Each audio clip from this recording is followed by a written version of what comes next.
Neste segundo encontro com John Kenneth Galbraith, ele vai nos falar de ideias, pessoas e acontecimentos de um outro tempo anterior a esta nossa era de incerteza. O tema de hoje, de Galbraith, é o velho capitalismo norte-americano e os homens que o consolidaram numa época em que era outra a moral e outros eram os costumes. Homens como Rockefeller, Vanderbilt, Carnegie e alguns outros. Homens duros de tempos difíceis, do tempo do que se chamaria hoje de capitalismo selvagem.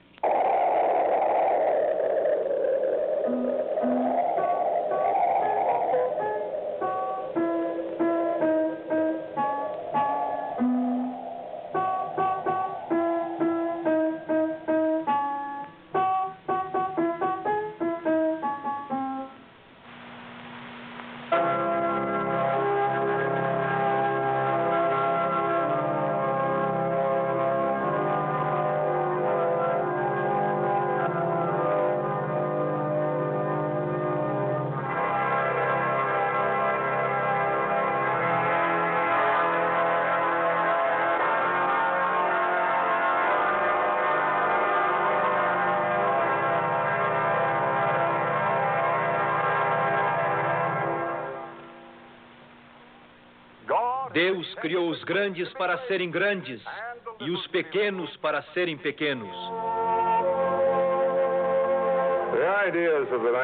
As ideias dos capitalistas do século XIX não encorajavam muito a noção de igualdade, de comunidade. Os donos de terra ficavam ricos e os que trabalhavam na terra já pobres ficavam ainda mais pobres. Os que trabalhavam em fábricas permaneciam naquela benéfica pobreza que significava uma vida dura neste mundo, mas garantia uma vida tranquila depois da morte. E isto amparava espiritualmente muitas pessoas. Uma carvoeira inglesa, segundo dizem, escreveu a seguinte frase para seu túmulo: "Não lastime a minha sorte, meus amigos. Não chorem por mim, porque não vou ter mais nada para fazer daqui por diante." Já os ricos do século passado, ao contrário, prezavam mais os prazeres deste mundo. Não há dúvida, eu creio, de que foi o dinheiro que levou as pessoas a encararem este mundo de um modo mais positivo. E um pouco de cálculo também. Sendo rico, existiria sempre aquele terrível buraco de agulha pelo qual você deveria passar antes de chegar ao paraíso. Melhor então aproveitar a vida agora.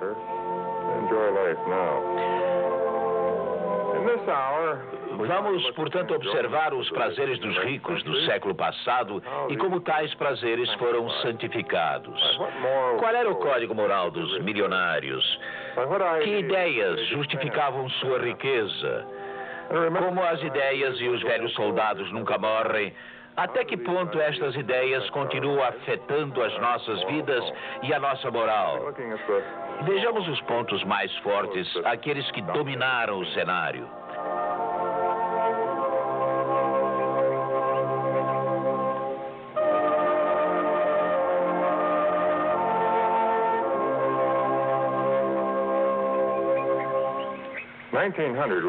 O ano de 1900 foi muito bom. Edward Bowen, o magnata do carvão da Pensilvânia, estava construindo este castelo em Newport.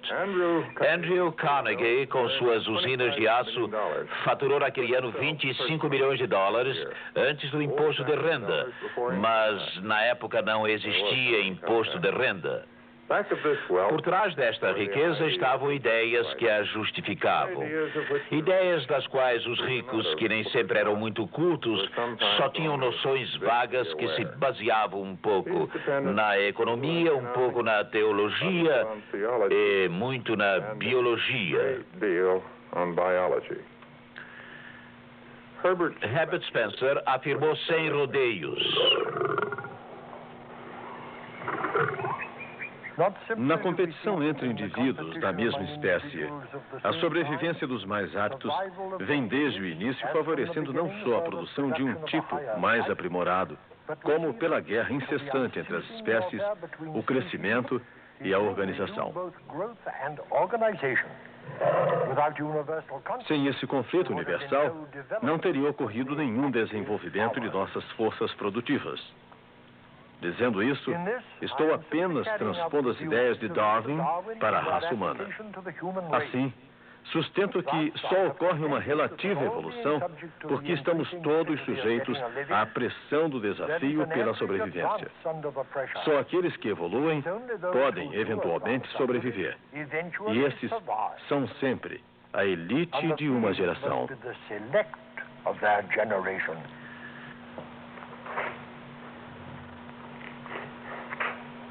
Os primatas mais evoluídos deste Museu de História Natural, ao contrário das lesmas, caramujos, dinossauros e mamutes, conseguiram sobreviver. Eles são o resultado da seleção natural dos mais fortes das espécies, os mais bem adaptados ao meio ambiente, e por isso sobreviveram. Essa mesma força e capacidade de adaptação foram usadas para explicar por que algumas pessoas sobreviveram em termos financeiros, ficaram muito ricas. Uma das peculiaridades dos ricos é que, embora estejam sempre em evidência, raramente eles são estudados. Assim aconteceu no século passado, assim é até hoje. Muitos pesquisadores foram, no entanto, às favelas observar as condições de vida dos pobres. Por que seriam eles tão pobres? Seria falta de ambição? Seriam eles explorados? Seria essa a ordem natural das coisas? Cada uma dessas explicações teve os seus defensores. Muitos estudaram também o modo de vida dos pobres, como moravam eles, o que comiam, quais as suas diversões, e com a descrição que a época exigia, como eles procriavam. Os ricos, ao contrário, foram excluídos de tais pesquisas. Eles servem de temas para romances, jamais para o estudo social. A pobreza foi estudada. A riqueza, embora seja uma exceção, foi sempre considerada normal. Tal como o esqueleto, ela é o resultado de um processo natural. Darwin explicou a evolução do homem e o darwinismo social explicou a ascensão das classes privilegiadas.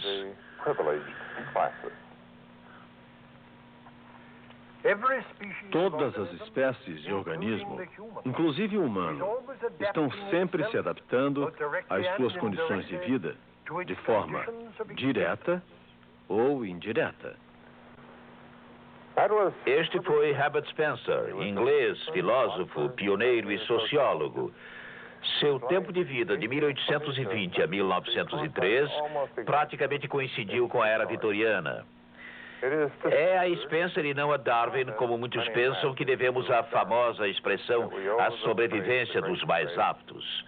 Com esta expressão, Spencer se referia não à sobrevivência no reino animal, e sim à sobrevivência na igualmente implacável para ele selva da nossa vida econômica. Spencer foi um escritor que produziu muito. Sua obra representou quase o evangelho para os Estados Unidos do século XIX. Durante os 40 anos que se seguiram a 1860, calcula-se que foram vendidos 370 mil exemplares de seus livros naquele país. Isso numa época bem anterior à pornografia, aos livros de bolso e às próprias livrarias. E não foi por acaso. As ideias de Spencer se adaptavam como uma luva às necessidades da época. Jamais tantos haviam ficado tão ricos, nem desfrutado tanto as suas riquezas. E Spencer os absolvia de toda a culpa. A riqueza era o resultado natural da força, da inteligência e da capacidade individual de adaptação.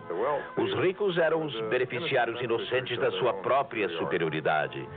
Havia muitos pobres, é claro, mas Spencer isentou os ricos de qualquer culpa disso.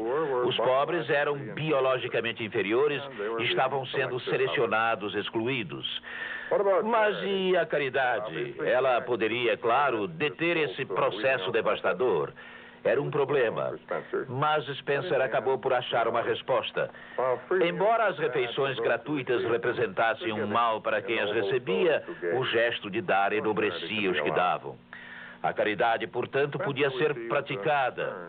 Como vemos, Spencer foi um Messias bem exigente, como foram ferrenhos e numerosos os seus apóstolos americanos. Entre eles, o mais importante foi William Graham Sumner, 20 anos mais jovem que o próprio Spencer, e que foi descrito como dono de uma calvície respeitável. Sumner, professor em Yale, era um homem de pensamento independente e austero, talvez a mais influente das vozes isoladas em assuntos econômicos nos Estados Unidos no século passado. Coube a Sumner juntar Spencer Adam Smith e David Ricardo. Sumner foi um ardente darwinista social tão dedicado quanto o próprio Herbert Spencer ao aprimoramento da espécie. Os milionários são um produto da seleção natural. E por serem assim escolhidos, a riqueza, tanto a deles como a que lhes é confiada, tem a capacidade de se multiplicar. Eles podem, com toda justiça, ser considerados os agentes naturalmente selecionados pela sociedade para determinadas tarefas. Recebem grandes salários, vivem no luxo, mas essa troca é boa para a sociedade. Foi triste quando os milionários não puderam mais mandar seus filhos para a Universidade de Yale receber esse tipo de educação. E assim como Jesus foi ao templo, Spencer foi para a América. A recepção foi praticamente a mesma. Nessa época, 1882, Spencer já não era uma criança. Tinha 62 anos e não gozava de boa saúde. Tinha aversão a repórteres e à imprensa. Sua visita foi, no entanto, um triunfo. Em todos os lugares foi recebido com entusiasmo por homens que viam nas suas próprias escolhas pela fortuna uma prova concreta de que a raça humana estava melhorando. Spencer, porém, não estava tão certo disso. Era uma época de exuberante orgulho do sucesso americano. Em mais de uma oportunidade, Spencer insinuou que os Estados Unidos ainda se encontravam num estágio ligeiramente primitivo, ou em termos darwinianos, haviam evoluído apenas um pouco mais que os primatas. Houve também algumas observações amargas durante o último banquete. Isso aconteceu na festa de despedida aqui no Delmonico's. Estamos aqui reunidos nesta noite para expressar o sentimento americano para com o nosso importante convidado. Os Amazulus, esse povo com quem nós poderíamos aprender muitas coisas, tem um ditado que diz: um corpo superalimentado não pode ver as coisas espirituais. E pelo que eu conheço dos senhores aqui presentes, sois todos donos de corpos muito bem nutridos. Presentes políticos, acadêmicos e até teólogos, Carla Schultz disse que se os livros de Spencer tivessem sido bem lidos pelos sulistas, jamais teria havido uma guerra para manter a escravidão nos Estados Unidos.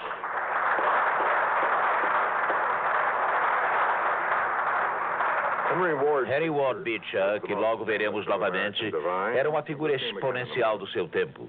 Ele tinha certeza absoluta de sua salvação eterna. Você, Spencer, leva em seu coração uma coroa invisível que lhe dará conforto na hora da morte, e eu estarei no além para recebê-lo.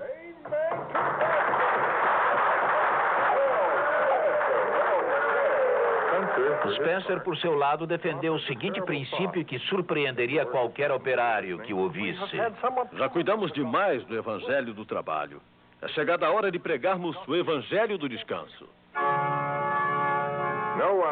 Naquela alegre reunião, ninguém parece ter dado atenção a um problema pequeno, mas óbvio.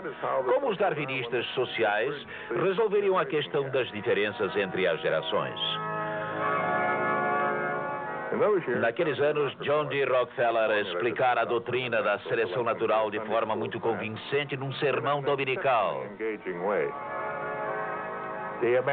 A rosa que chamamos de American Beauty só pode ser produzida em todo o seu esplendor e fragrância graças ao sacrifício dos pequenos botões que nascem à sua volta. O mesmo processo era válido para o mundo dos negócios. Os fracos eram passados para trás, o que explicava o esplendor, mas não propriamente a fragrância de um Rockefeller. Isto não é uma tendência diabólica do mundo dos negócios. É apenas a lei da natureza e a lei de Deus postas em prática. A questão, é claro, era como usar esta mesma lei divina ou natural para justificar o esplendor financeiro de John D. Rockefeller Jr. e mais tarde de Nelson Aldrich Rockefeller ou de seu irmão David, o banqueiro. A herança de um Rockefeller deveria, mais do que uma esmola, esfriar a luta pela sobrevivência segundo os princípios do darwinismo. Era um problema curioso e que deveria levar à abolição das heranças se Spencer fosse tomado ao pé da letra. Mas isto era uma coisa inaceitável pelos ricos. Rockefeller não foi o único a adotar as ideias de Spencer e Sumner. Foi apenas o mais explícito. Essas ideias constituíam a ética financeira da época. Vamos agora observá-las na prática, no caso das ferrovias, por exemplo.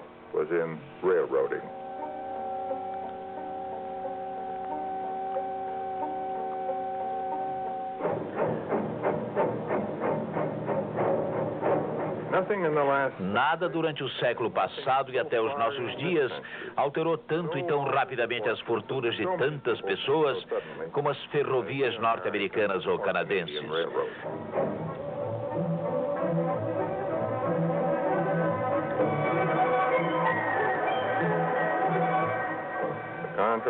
Os empreiteiros que as construíam, os donos de terras, por onde passaram, os administradores e assaltantes de trens, todos eles podiam se tornar ricos em questão de semanas.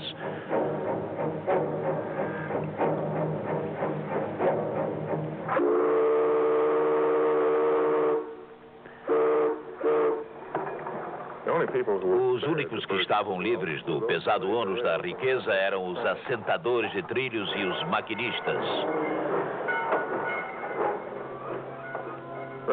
O trabalho numa ferrovia do século passado era muito mal pago. O número de acidentes com mortes e mutilações era pouco menor que o número de baixas numa guerra.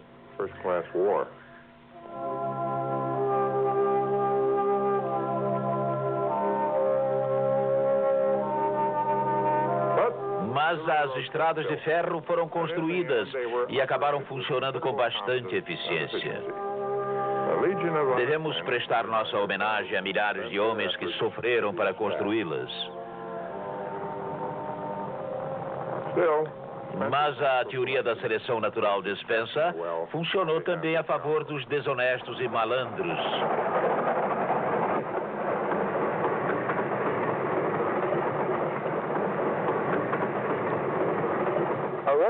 As ferrovias favoreciam dois tipos de furto ou roubo: o assalto aos passageiros e o assalto aos acionistas.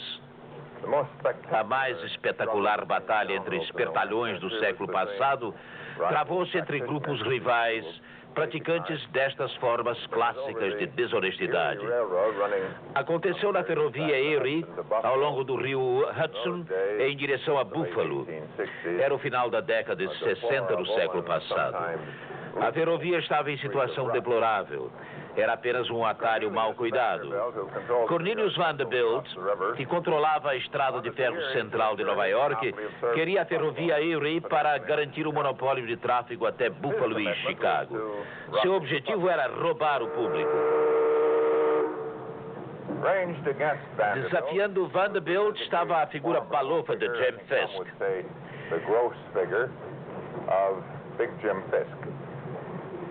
Jim morreu baleado aos 36 anos para a tristeza da classe alta americana, que gostaria de tê-lo visto morrer bem antes disto.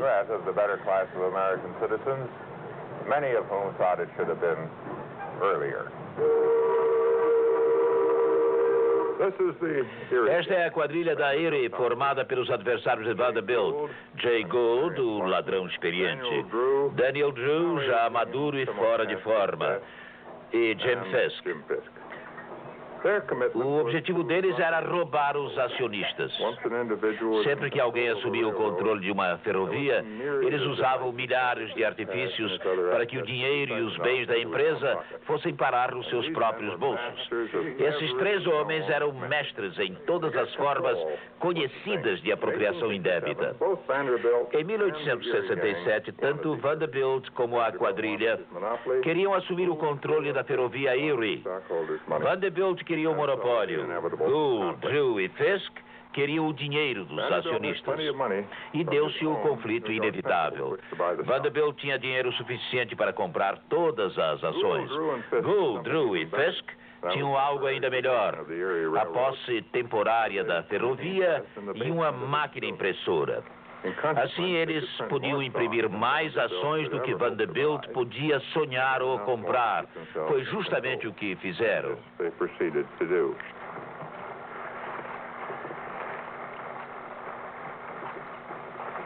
Se essa maldita impressora não quebrar, juro que daria àquele velho sujo tudo o que ele quer, Harry. A posição de Fisk, diziam eles, baseava-se na liberdade de imprensa. Comprem a Erie. Comprem o mais barato possível, mas comprem-na. Por Deus, comprem toda a maldita ação que estiver à venda.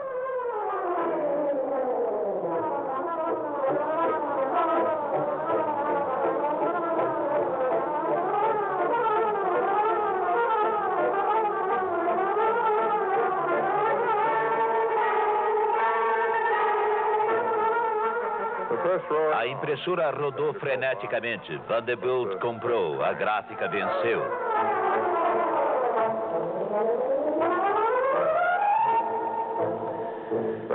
Vanderbilt foi à justiça. Lá ele tinha uma vantagem. Controlava George Gardner Barnard, juiz da Suprema Corte de Nova York. Barnard era o melhor jurista que o dinheiro podia comprar. E Vanderbilt o havia comprado. Barnard ameaçou a gangue da Erie com a prisão. Mas eles pegaram os livros contábeis da ferrovia, o dinheiro em caixa e fugiram para o outro lado do rio, para Jersey City. Jim Fisk, um homem sentimental, levou com ele a amante Josie Mansfield, uma jovem que já havia perdido a virgindade há muito tempo. Diante da possibilidade de os homens de Vanderbilt tentarem recapturar os três membros da quadrilha, Fisk, Gould e Drew, contrataram guarda-costas e instalaram a nova sede da ferrovia no Hotel Taylor, rebatizado de Forte Taylor. Depois disso, contra-atacaram. Pagaram mais ao juiz Barnard e o tiraram das mãos de Vanderbilt numa manobra inteligente. Chegaram até a batizar uma locomotiva com o nome do juiz. Também compraram William Tweed, o chefe, e subornaram toda a Câmara Legislativa do estado de Nova York para legalizar as ações que a quadrilha havia imprimido. E Vanderbilt acabou derrotado. Fisk e seus aliados voltaram triunfalmente a Nova York.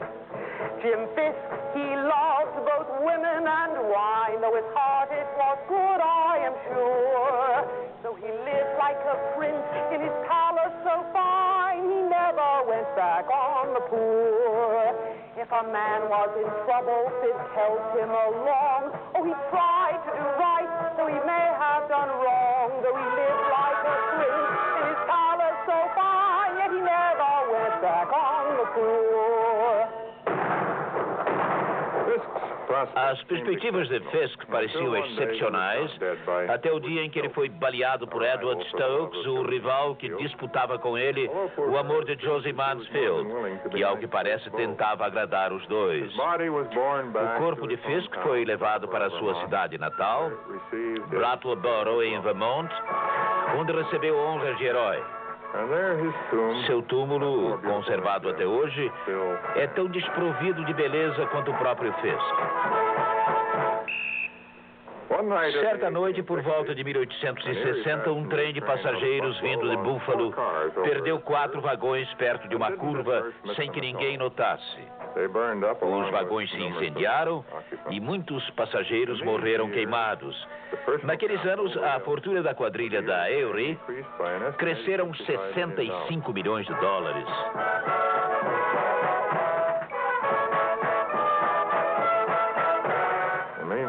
Sem que os donos da ferrovia tivessem acrescentado uma só locomotiva ou pedaço de trilho ao que haviam conseguido tomar de Vanderbilt.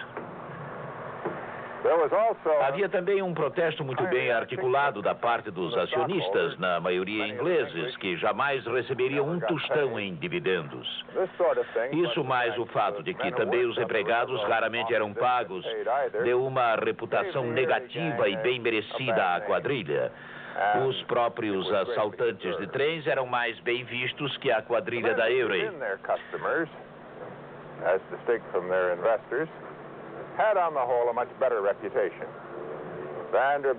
Vanderbilt, Rockefeller, Carnegie, Morgan, Guggenheim e Mellon, todos eles chegaram à fortuna produzindo barato e vendendo caro, depois de eliminarem os concorrentes. Esta estratégia, em termos de relações públicas, era mais eficiente que os golpes baixos da quadrilha. Todos estes milionários, com exceção de Carnegie, fundaram verdadeiras dinastias de grande prestígio. Eram vistos por todos como bons cristãos e dignos do maior respeito.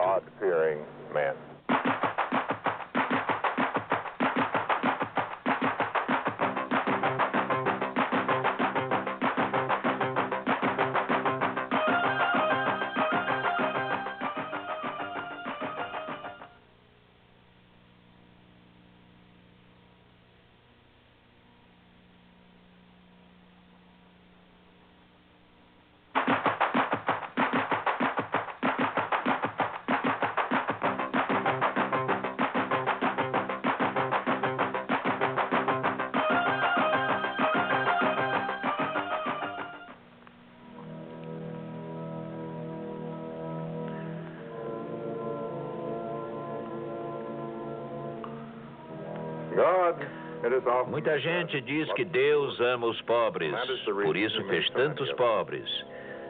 Esse é aparentemente um dos motivos para que cenas como esta fossem toleradas no século passado e infelizmente ainda hoje.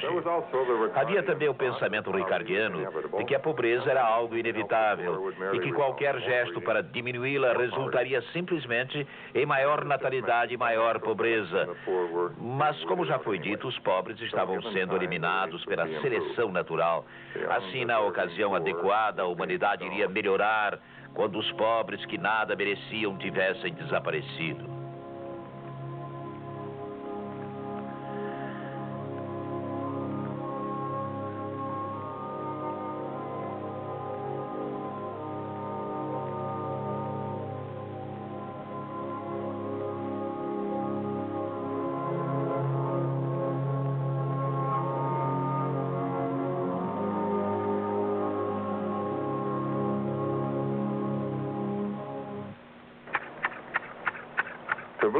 Era econômico, conveniente, maravilhoso para a consciência de todos acreditar que a seleção natural é um remédio para a pobreza.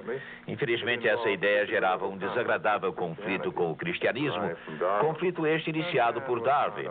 Segundo a Bíblia, o homem não descende do macaco. Ele e a terra foram criados em 6 dias, como diz a Bíblia. O conflito entre igreja e darwinismo se concretizou aqui na capela de Plymouth, em Brooklyn. O pastor era Henry Ward Beecher. Durante as décadas de 60 e 70 do século passado, os futuros ricos, os ricos ou ambiciosos, iam escutar os sermões de Beecher. Segundo Adam Smith, pregador igual só São Paulo apóstolo. Beecher escreveu para Spencer: as condições peculiares da sociedade americana fizeram com que seus escritos fossem recebidos aqui com mais confiança e fé do que na Europa. Beecher achava que o ponto de vista de Spencer podia ser conciliado com a religião. Beecher conseguiu isso ao fazer uma distinção entre religião e teologia. A teologia seria evolucionária, podia se adaptar às mudanças. A religião, ao contrário, era imutável, permanente e eterna. A nova ideia de uma seleção natural pertencia à teologia e, por isso, podia ser aceita. Já a Bíblia era a religião, deveria ser interpretada ao pé da letra. Eu, pessoalmente, jamais compreendi essa distinção e tenho quase certeza de que a congregação de Beecher também não a compreendeu. Mas ela lhes permitia acreditar que tinham sido naturalmente selecionados, que eram naturalmente superiores e que não estariam cometendo nenhuma heresia se acreditassem nisso. Portanto, podiam gozar as suas fortunas livres de quaisquer preocupações. Beecher tinha ainda outras boas notícias para dar à sua gente. Deus amava os pecadores e amava de modo especial o pecador arrependido. Conclusão, uma noitada de grandes farras podia fazer Deus feliz, porque o arrependimento resolveria tudo.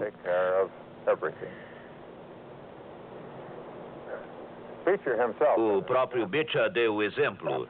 Desejando talvez proporcionar a Deus mais algumas almas arrependidas, Beecher resolveu alegrar as mulheres de alguns de seus mais importantes paroquianos e foi com elas para a cama.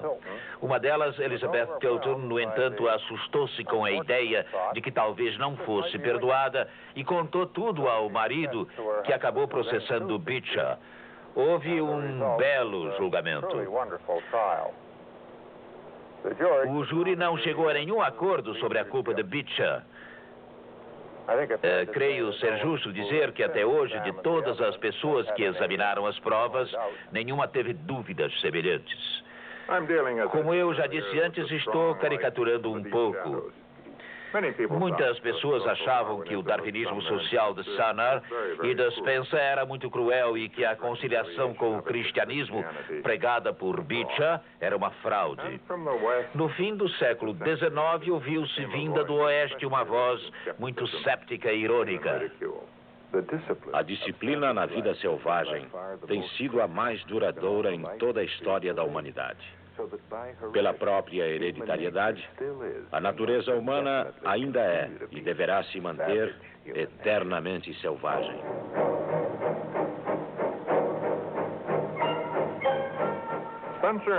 Spencer e Sumner afirmavam que os milionários eram selecionados por um mundo selvagem e bárbaro. Talvez eles fossem os mais bem-sucedidos entre os bárbaros.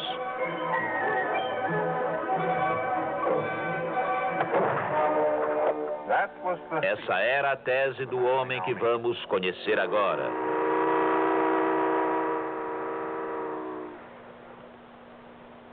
O maior crítico dos costumes e da moral dos grandes capitalistas americanos cresceu nesta fazenda em Minnesota. Thorstein Veblen nasceu em 1857 e morreu em 1929.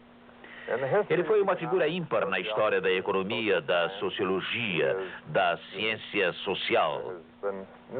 Jamais houve alguma pessoa que se parecesse com ele. Consta que era um menino pobre vindo de uma fazenda na Noruega e movido por um forte sentimento de injustiça. Na verdade, o pai de Veblen era um pobre imigrante norueguês, mas era um homem trabalhador e inteligente e já relativamente rico quando o filho ficou adulto. Era dono de pouco mais de 100 hectares da melhor terra da região. Posso garantir que na Noruega foram muito poucos os fazendeiros que se tornaram tão prósperos quanto ele. Os que tiveram de lutar para sobreviver frequentemente são ressentidos em relação aos ricos. Por que tão poucos têm tanto dinheiro? Como justificar sua imensa renda e seu status tão alto? Este tipo de ataque pode ser sempre rebatido pelos ricos. Podem alegar que se trata de inveja, o que no final das contas confirma a sua superioridade. A arma de Veblen era mais sofisticada, apresentada de modo sombrio e cuidadoso. Segundo ele, todas as tribos primitivas tinham suas festas, rituais e orgias, a alguns excepcionalmente depravados, como os dos ricos. Talvez os rituais dos ricos fossem diferentes na forma e nos detalhes, mas o objetivo era o mesmo, a autopromoção, o exibicionismo. Para cada maneirismo, para cada prazer dos ricos, Veblen encontrava sempre um paralelo no modo de vida dos povos bárbaros. Os Vanderbilt, por exemplo, apertavam suas mulheres dentro de espartilhos. Isso comprovava que eles as consideravam meros objetos de prazer e ostentação. O chefe dos Papua pintava o rosto e os seios de suas mulheres com esse mesmo objetivo. Veblen podia teorizar desse jeito até mesmo sobre uma simples bengala. A bengala serve para mostrar status, para mostrar que as mãos de uma pessoa estão sendo usadas de maneira não convencional. Tem, portanto, uma utilidade a mais. Mostra o lazer do seu dono. Mas uma bengala pode ser usada também como uma arma que atende aos instintos do homem primitivo. O manuseio de uma arma de ataque assim tão à mão é muito gratificante para quem tenha um mínimo de ferocidade.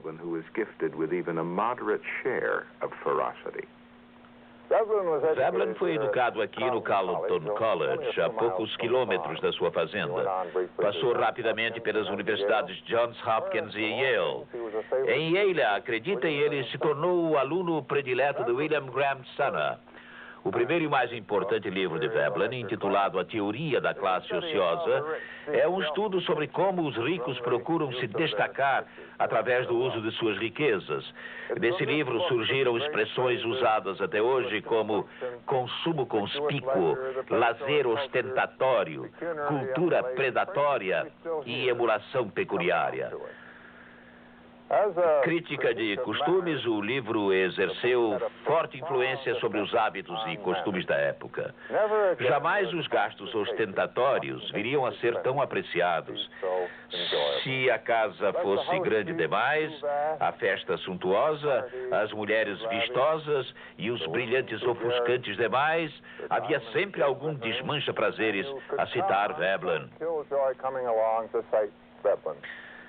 Consumo ostensivo, etc. e tal, e mais uma vez apareciam os Papua. O livro não poderia ser mais oportuno porque justamente na época do lançamento da teoria da classe ociosa, começou a surgir o mais sofisticado centro de consumo ostentatório dos Estados Unidos em Newport, Rhode Island.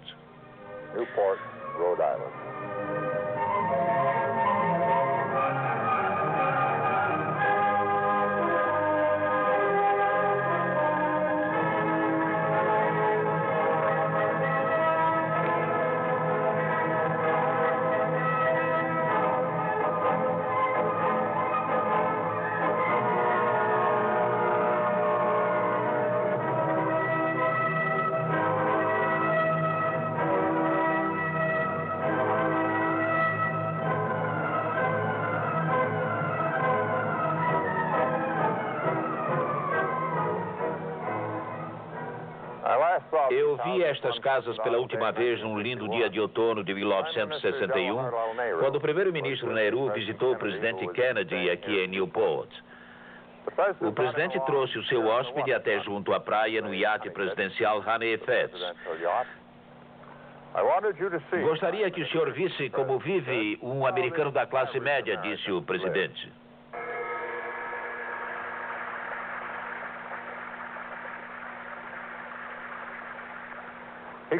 Ele poderia ter dito que estas casas eram o exemplo supremo do consumo ostentatório de Veblen. Elas pertencem a uma época em que o valor de um homem era medido de uma forma simples e direta pelo seu dinheiro. Uma época em que os artistas, poetas, políticos, cientistas e sociólogos não sonhavam em disputar com os ricos o direito de serem famosos. Naquele tempo, Hollywood ainda não era conhecida e nem se sonhava com personalidades da televisão. Mas para dar destaque a seu dono, a fortuna precisava ser conhecida. Ninguém poderia andar por aí acenando com notas de $1000 ou cheques, embora alguns tenham tentado. Estas residências não eram, portanto, um lugar de moradia, recreação ou procriação. Elas proclamavam, anunciavam a riqueza, o valor de seus habitantes.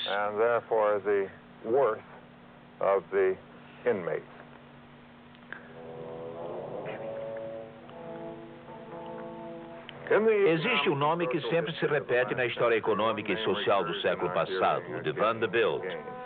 E isso por bons motivos. O Comodoro ficou famoso pela maneira de fazer dinheiro. Ele era um construtor, não nos esqueçamos, mas também soube roubar o público, os que não eram acionistas. Já vimos que isso faz muito bem à reputação de uma pessoa. É inegável também a franqueza com que ele fez isso. Era um monopolista honesto. E família nenhuma consumiu tão ostensivamente quanto os Vanderbilt. Eis a mais espetacular criação dos Vanderbilt. The Breakers, aqui em Newport. Isto custou $3 milhões. Os Vanderbilt também ficaram célebres pela universidade que construíram, pagando inicialmente $500 mil e depois mais $1 milhão.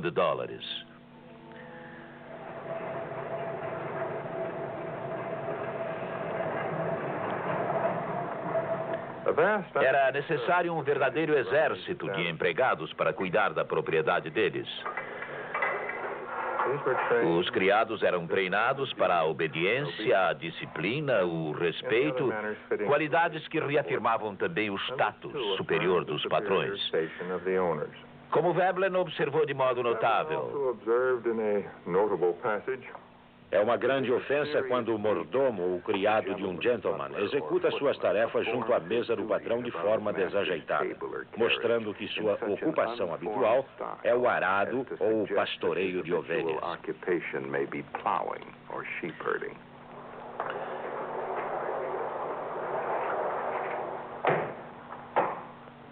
E não foi um mero acaso que levou os criados a contribuir para o fim de toda essa elegância. Eles, assim que podiam, arranjavam outro emprego. Podemos considerar uma regra que ninguém passa a vida contribuindo para afirmar a superioridade dos outros se tiver uma alternativa. Todos achavam que o bom e fiel mordomo amava o seu patrão até o dia em que ele arrotou alto no jantar e na manhã seguinte foi mandado embora. O primeiro passo em direção a uma sociedade sem classes é o fim da classe dos empregados domésticos. Is always the disappearance of the servant class. A característica mais marcante e perene da riqueza são os problemas decorrentes do prazer em desfrutá-la. Os pobres acham que os prazeres dos ricos estão na comida, nas bebidas e na prevaricação cara e variada. Para os Vanderbilt, a comida era preparada por um grande cozinheiro que ainda podemos ver em atividade. Monsieur Donon é um sobrevivente, um felizardo. Ele tinha uma passagem reservada para a viagem por mar como acompanhante da senhora Harry Clay Frick, para quem trabalhava. E deixou de embarcar porque a patroa torceu o tornozelo. O navio era o Titanic. Os pratos de Monsieur Donon são excelentes, mas existem limitações físicas para tais delícias. Há também limites, embora mais elásticos, para a bebida e para o sexo. As consequências do abuso de tais prazeres, como um corpo pesado, o alcoolismo crônico e a falta de coordenação, acabaram saindo de moda. Na verdade, a forma ideal de desfrutar a riqueza não era mais consumi-la, e sim, como diziam Veblen e Adam Smith, exibi-la.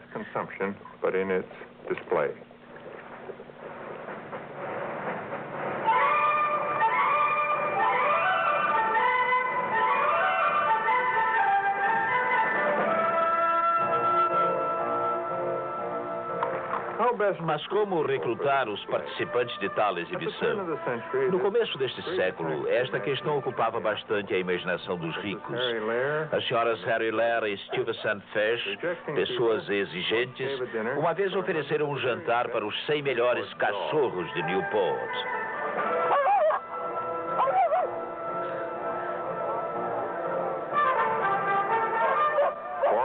Os cachorros convidados deveriam comparecer a rigor. O prato principal do cardápio era fricassê de ossos e fígado. Para nós que fizemos este programa, foi bastante difícil encenar este jantar. A dificuldade maior foi que a educação dos cachorros vem se deteriorando continuadamente desde aquela época.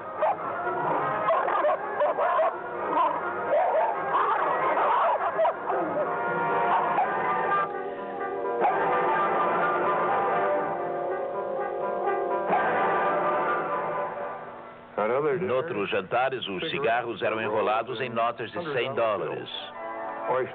As ostras vinham enfeitadas com pérolas negras.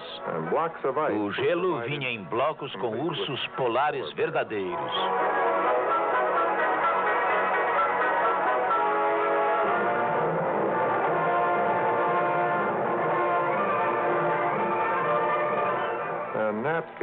Todos esses esforços eram bem-sucedidos.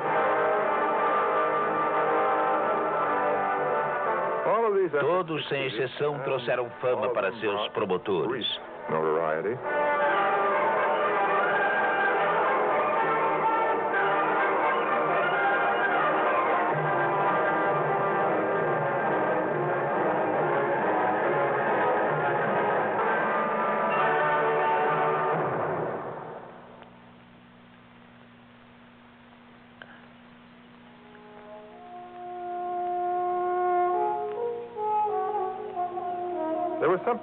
Havia também outra coisa agradável para os ricos daquele tempo.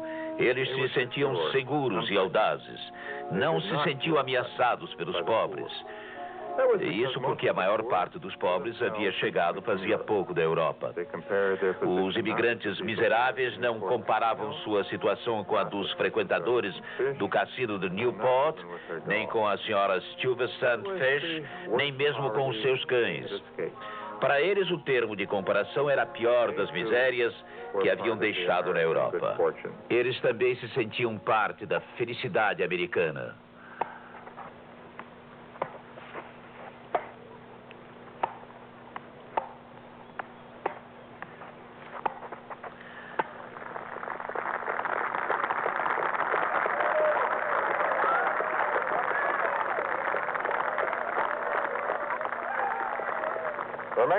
Para garantir que a promoção dos moradores de Newport contentasse a todos, havia a figura incomparável de James Gordon Bennett. Bennett era dono do jornal New York Herald.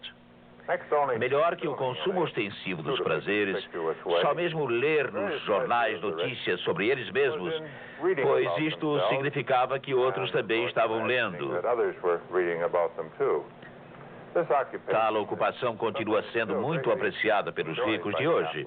Estamos falando de milionários tímidos, por isso eles são tão raros até hoje.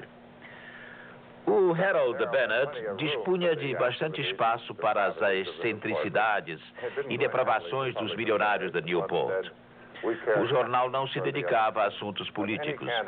Bennett disse uma vez: não damos a menor importância à eleição de qualquer candidato, seja para a presidência, seja para a chefia de polícia. James Gordon Bennett Jr. não se contentou em mostrar a vida dos ricos americanos. Fez disso um negócio multinacional. O Herald foi recriado em Paris e Londres. O Herald parisiense sobrevive até hoje de uma forma bastante apagada. Se os ricos de Newport parecessem entediados, Bennett era capaz de mandar Stanley à África em busca de Livingstone ou de fazer uma nova expedição ao Ártico para encontrar o Polo Norte. A seu modo, ele também estimulou um tipo diferente de explorador, pessoas que não buscavam novas terras e sim a velha respeitabilidade. O mais rico desses territórios de caça era a Riviera Francesa.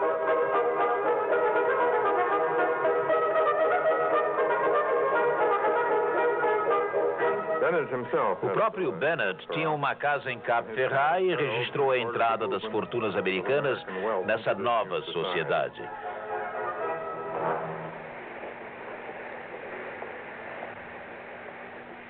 A primeira parte da coluna social do seu jornal trazia sempre figuras conhecidas, principalmente os Vanderbilt, como era de se esperar.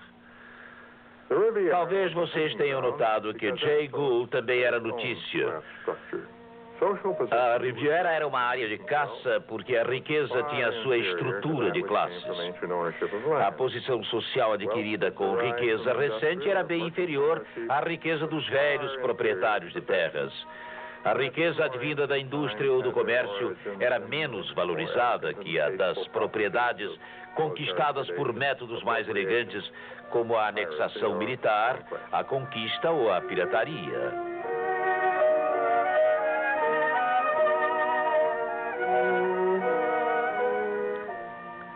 Em 1891 foi publicado o primeiro guia, feito especialmente para os ricos ávidos de sucesso. Chamava-se Como Conquistar Monte Carlo. Em Monte Carlo, pode-se ficar ao lado de um ministro britânico, apostar no jogo com algum príncipe russo, ou ser capaz de contar para os amigos como se veste o príncipe de Gales, ou ainda descrever o guarda-roupa de alguma marquesa colunada. Or the exact cut of the corsage of the notorious Marquis.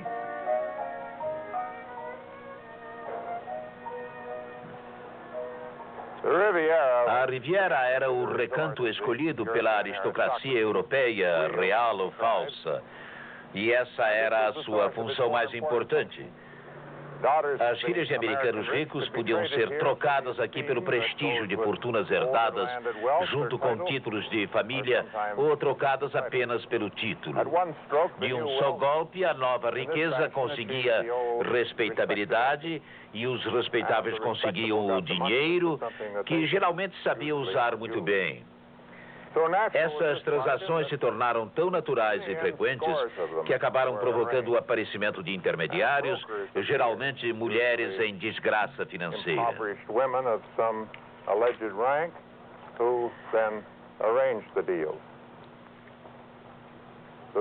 O fluxo de dólares ficou evidenciado nas novas fortunas europeias. Dezenas de adolescentes americanas se sacrificaram em nome de suas famílias em transações que envolveram um total estimado em 220 milhões de dólares.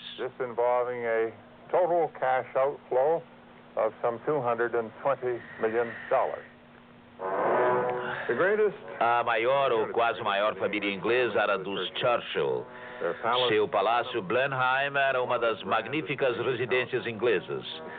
O título dos Marlborough era o mais honrado de toda a história britânica. Tudo se enquadrava nos moldes mais clássicos. A influência dos Vanderbilt vinha dos navios, das ferrovias e do dinheiro. O prestígio dos Marlborough vinha dos exércitos, da guerra e das conquistas. Era, portanto, natural, talvez quase inevitável, que o Duque de Marlborough se casasse com Consuelo Vanderbilt, descendente do famoso Barão Ladrão.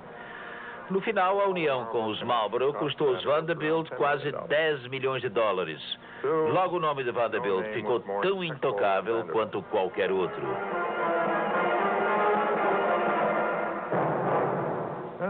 E o Duque de Marlborough passou a desfrutar da sua nova fortuna.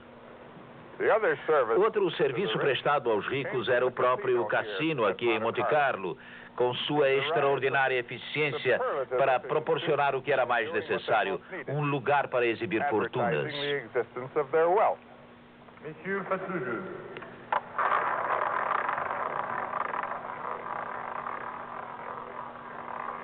Elle ne va plus. 10, noir fermant.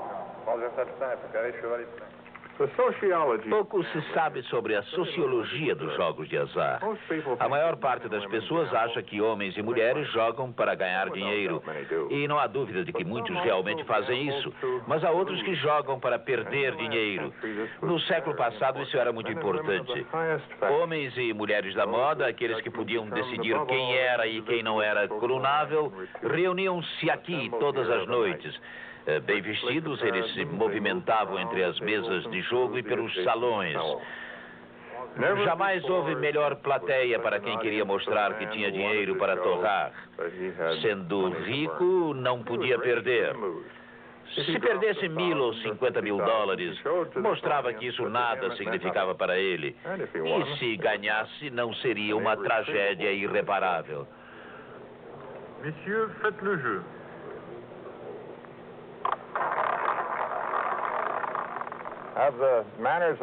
Terão melhorado as maneiras e a moral dos fazedores de dinheiro? É uma pergunta que muitos estarão se fazendo agora. Quanto às maneiras, não há dúvida de que houve mudança. Vanderbilt, Jem Fisk, Jay Gould, se aparecessem de repente aqui ou no Texas, seriam considerados extremamente grosseiros. Sua avareza seria demasiado ostensiva. Homens e mulheres estremeceriam ao ouvir Vanderbilt mandar o povo para o diabo. Em nossos dias, o predador mais impiedoso precisa se apresentar como um benfeitor da humanidade. Deve falar com admiração sobre as suas preocupações com os pobres. Se ganhar dinheiro, isso será apenas uma consequência da natureza do sistema da livre empresa. Tomar banho regularmente é obrigatório. E nenhum grande empresário de hoje masca tabaco em público. Os hábitos do capitalismo se aprimoraram.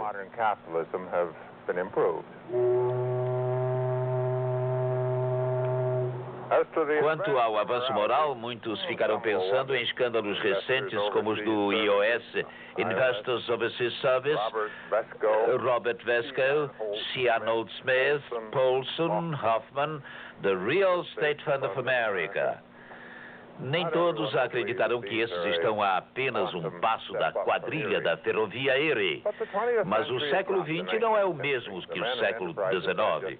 As pessoas e as empresas que eu mencionei estavam à vontade, de acordo com os costumes da época, para agir como agiram no século XIX. Eu acredito sinceramente que um coração que bate por dinheiro continua a bater da mesma maneira nesta ou naquela geração. Até mesmo as técnicas descobertas continuam mais ou menos as mesmas. Mas as instituições, o mundo dos negócios, estes mudaram. O velho capitalismo abriu caminho para a organização. O velho capitalista não é e nem nunca foi o homem da moderna organização executiva. Em outra parte deste programa, iremos estudar as corporações e a sua organização e o código pelo qual são administradas. Qualquer julgamento moral meu ou de vocês deve ser adiado até lá. Na próxima segunda-feira, teremos um novo encontro com John Kenneth Galbraith. Nesse terceiro episódio, seu tema será o pensamento de um dos homens dos quais ele mais discorda, Karl Marx. Mas nem por discordar pode ou deve ignorar. Como Galbraith nos diz, é impossível entender este nosso tempo, esta nossa era da incerteza, sem conhecer também o pensamento de homens como Marx e a influência que ele tem exercido sobre os acontecimentos dos nossos dias. Até lá.